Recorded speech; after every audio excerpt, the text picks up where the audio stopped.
আজকে আমাদের বাড়িতে মা মগদেশ্বরীর উদ্দেশ্যে পান তেল দেওয়া হবে। তো এটা সাধারণত সবসময় বাংলা বছরের প্রথম মাসেই করা হয়, মানে বৈশাখ মাসে এই পুজোটা করা হয়।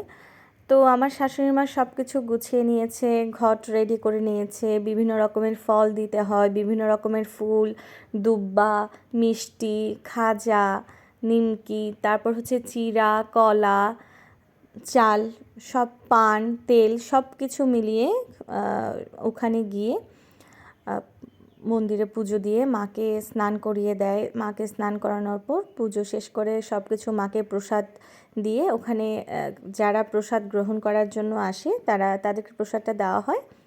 তারপর বাসায় চলে আসে। তো ওরা সবাই রওনা দিয়ে দিয়েছে মা মগদেশ্বরের উদ্দেশ্যে ওখানে যাওয়ার জন্য।